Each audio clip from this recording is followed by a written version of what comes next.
राष्ट्रीय कार्यकारिणी की बैठक थी। इस बैठक में कार्यकारी अध्यक्ष का चुनाव हुआ, लेकिन जेडीयू ने आज ही 2025 विधानसभा चुनाव के लिए नीतीश के नाम की घोषणा कर दी। साफ कह दिया है कि 2025 में नीतीश के चेहरे पर ही चुनाव लड़ेगी एनडीए।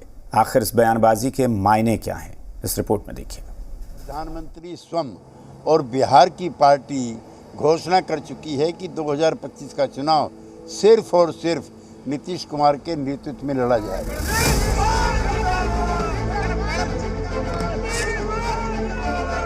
नीतीश कुमार की ही अगुवाई में 2025 का बिहार में चुनाव लड़ा जाएगा। मतलब सारे कयास पर रोक लग गई अभी से। मतलब अब नीतीश कुमार ही 2025 में बिहार विधानसभा चुनाव का चेहरा होंगे। क्या बीजेपी ने नीतीश कुमार के नाम पर चुनाव लड़ने के लिए अभी से सहमति दे दी? क्या बिहार बीजेपी के सभी नेताओं ने अभी कोई बैठक की और नीतीश के नाम पर मुहर लगा दी? तो इसका जवाब है नहीं, बिल्कुल नहीं। दूसरे भी सवाल हैं। अरे अभी तो चुनाव भी बहुत दूर है, मौका भी कोई ऐसा नहीं है, फिर आखिर 2025 विधानसभा चुनाव के लिए नीतीश कुमार के नाम पर मुहर क्यों लगा दी गई? सरकार में सहयोगी भी बन गए नीतीश, तो फिर क्यों कहा जा रहा है कि देश की सियासत नीतीश के इर्द गिर्द ही घूम रही है?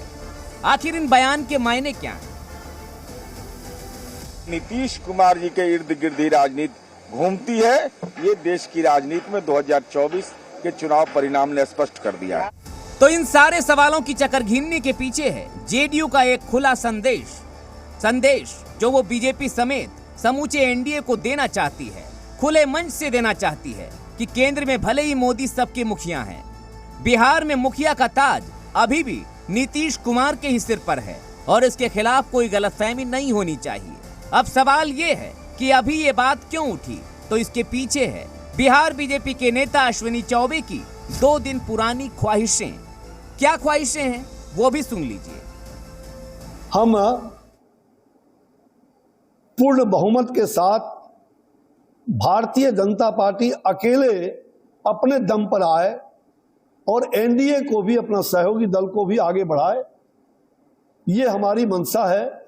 पार्टी के संगठन को, पार्टी में आयातित माल जो है वो हमें कभी बर्दाश्त नहीं।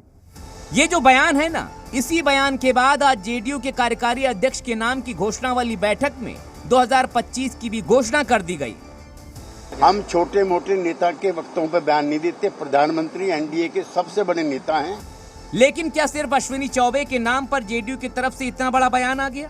शायद नहीं, बल्कि इसके पीछे जिम्मेदार है वो राजनीति भी जिसके जरिए बीजेपी ने राज्यों की सत्ता में अपनी उपस्थिति को मजबूत किया है। इसी पर आरजेडी ने भी जेडीयू को नसीहत की घुट्टी पिलाई।